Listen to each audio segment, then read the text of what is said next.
My name is Angela Minayo. I am an advocate of the High Court of Kenya. I also work at Article 19 Eastern Africa as the Digital Rights and Policy Programs Officer. The organization I work in is called Article 19 because we get our name from Article 19 of the Universal Declaration of Human Rights, and it's on freedom of expression. So my work on a daily basis is to engage stakeholders, be it governments, tech companies, law enforcement officers, community members who are normally the users of these applications, so that we can brainstorm and find solutions to some of the problems that we face, especially from a human rights perspective when we go online. So that's my work in summary, and I look forward to talking to you about cyberbullying. I'll start with the first question on what is cyberbullying. So just maybe to shed light on this topic, there's so many forms of cyberbullying, and this is a problem we find a lot when you try to come up with laws for computer-related or technology-related offenses, because one term might mean a lot at a certain time, but as time moves on, more forms of abuse will fall under that cyberbullying. And then you wonder now how effective is this legislation, but that's besides the point. So in our legislation, we don't have cyberbullying. What we have is cyber harassment. And this is under Section 27 of the Computer Misuse and Cybercrimes Act of 2018. So the Act defines it as any conduct that is done by a person which is likely to cause the other persons who are targeted apprehension, fear, or violence, or damage or loss to their property. And this conduct might also detrimentally affect that person. It could be indecent or gross offensive nature. So these are the definitions we have in our legislation. Again, it's the problem I'm telling you, that it's such a complex and nuanced problem that even if lawyers sit down and decide to start drafting it, they might not really capture all parts of it. So you'll find that this conduct that the law is describing could be sharing nude photos on social media. It could be of someone else without their consent, of course. It could be coming up with fake news. I have to put the quotation marks, or some rumor of sorts, and then spreading it. It could be trolling. It could be a whole day of a hashtag that is trending on Twitter, or maybe posts trending or have gone viral on Facebook and things like that. So really, it's about the conduct and the effect that this conduct has on the person online. And it's really important to underscore that cyberbullying does not just end online. And this demarcation we make, this is online and then this is real life, sometimes it's not so clear. You might have issues with someone offline, and then they start bullying you online. Or you might start getting bullied online, and then someone goes beyond online and actually attacks you offline, or finds a way to get your location or your address, or gets your phone numbers and starts calling you. And then now the effect is beyond just online, it's also affecting your day-to-day life. Cyberbullying can also cause real life harms. We've seen people go through mental health issues and challenges.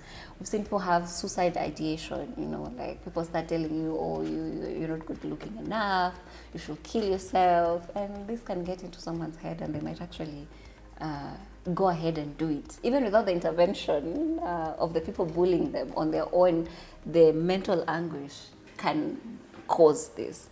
So it's not something that should be treated lightly, but also it should not be overly simplified. And the challenges is what I'm trying to tell you, like how do you put such a nuanced conduct or phenomena into laws? It becomes really hard. And I know that I'm a lawyer and I'm supposed to give you answers to all these issues, but I just want you to really understand that even lawyers and even lawmakers are yet to truly understand this phenomena, or at least address it in a way that is pro freedom of expression, because we want people to also express themselves. And on this, I want to also mention that when you are being attacked online, your freedom of expression is at stake. You're going to be silenced. We're going to have people being scared of speaking on this platform. So this is a freedom of expression issue. And the question is, what is the balance? You know, how do we protect people online and at the same time not have them feel like they're not safe to speak online, to contribute to public discourse and things like that. So this is a very complicated topic, and I hope that you can stay with me and get my insights on what it means in our legal system. How do you document these instances of cyberbullying for legal action, and where can I report it? This is where it gets really interesting. So you will understand that most of the social networking platforms, so when I say social networking platforms, I'm talking about Twitter, or what is now known as X, I'm talking about LinkedIn, I'm talking about Reddit, I'm talking about Blue Sky, Facebook. I think Facebook is the most popular in Kenya. Telegram, so all these applications, and these applications might not be based in Kenya. So you'll find that these applications are based, the most common location has been Silicon Valley in the US. And so when you read the terms of conditions for using these networking platforms, they'll tell you how you can access remedies. You'll also find 3 dots in most of these platforms on the posts. So you'll find 3 dots on most posts. Even when you go right now on Twitter and click on any post, you'll see 3 dots on the right side. Now these 3 dots, when you click them, you'll have the option of report. Even on WhatsApp, you have the option to report that post and give reasons why you think this post should be taken down and things like that. So those 3 dots have always been the most direct form of reporting. Also, I want us to be realistic about how much the law can do, because imagine how many people will be lining up at Pangani police station or whichever police station with a cyberbullying claim. So how much of all these claims actually get redressed is something that both the technology companies and countries, even Kenya included, are yet to figure it out in a way that is meaningful, in a way that can actually manage the caseload. Because there's so many people being cyberbullied every day. Can they all get redress when they go to the police station? And when you go to the police station, you know, the process will involve courts. So it can be quite lengthy. I just want to realistically manage what it is the law can do for you. So normally I keep asking people to use the 3 dots, because that is the clearest route between you and the networking platforms. They're like the police in this instance. They're the ones who can take down content, suspend accounts, ban accounts, you know, all that. So that they're more, they offer more immediate action as opposed to the whole police route, which can take time. But again, it depends with what it is you want from this process. If you want the post to be taken down, you can write to them. You can report on those 3 dots, and then you'll be given a catalog of why you're reporting. So it will be, is this harmful? Is this content disparaging a certain community, normally known as hate speech? So hate speech is normally speech that is calling for violence against you based on your identity to a certain group. So I would say reporting the abuse on the platform is more better. These reporting systems are not perfect. In my line of work, the biggest challenge I've seen is that they don't have very good case management systems. They might be a bit too slow. So by the time I'm telling you that someone has released my nude pictures, it means it's viral and I'm already being affected.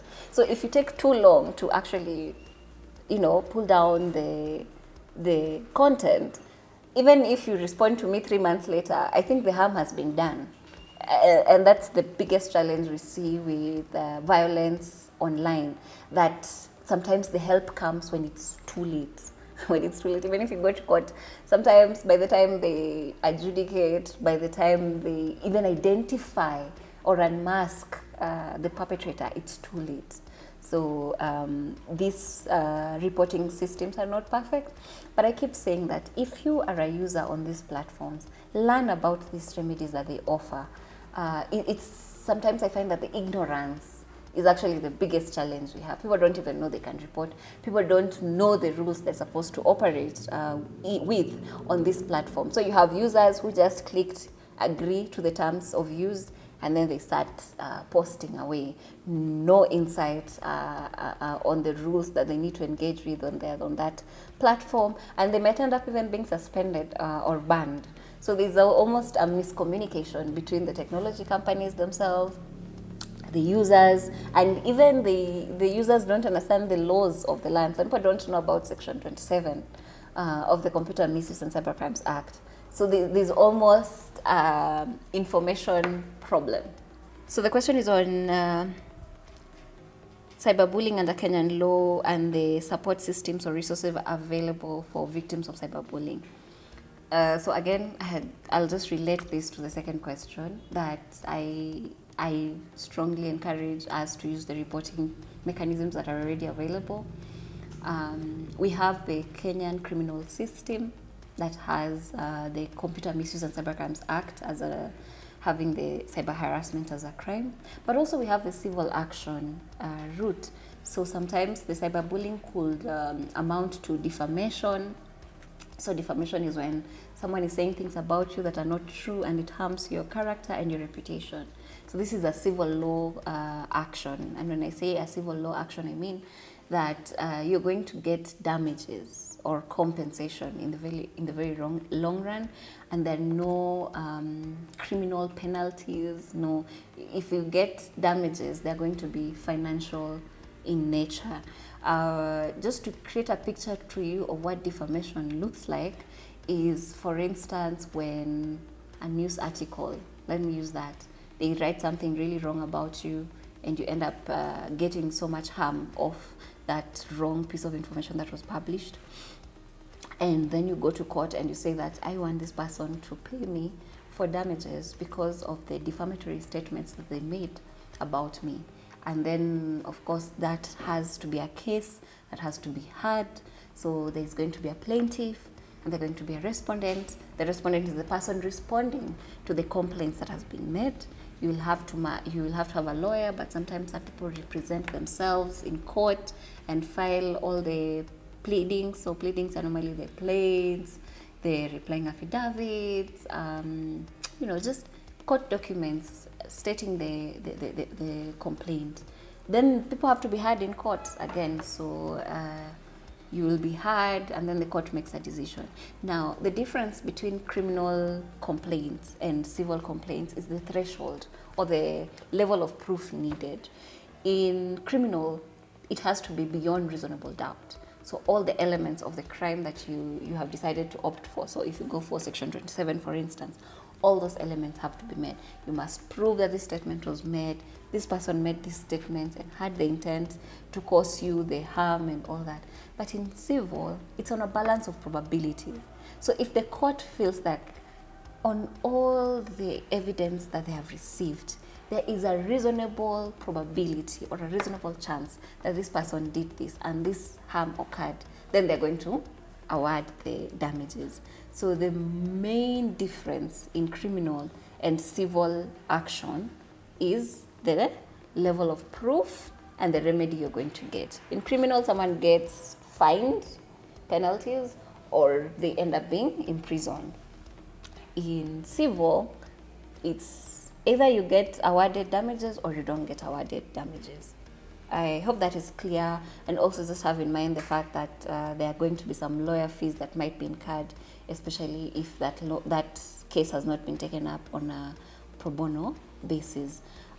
Just here, I'm going to paste some links on some initiatives being done by civil society organizations to bridge this gap, especially on the cost element. So we know that not everyone can afford paying lawyers and things like that. So there's an organization called Paradigm Initiative, and they have a platform called Reporti. So on Reporti, it's a website. You go and then you say what has happened to you and the kind of support you need, and then they can get back to you and support your case. So I think that's a very good initiative. It's not perfect. But I think it's a good way to also try these systems that we keep complaining are ineffective. I think the more civil society organizations actually use the court system when trying to get remedies for cyberbullying, they're going to understand the issues, the loopholes, and what can change. So report is a very good resource to report this and get help.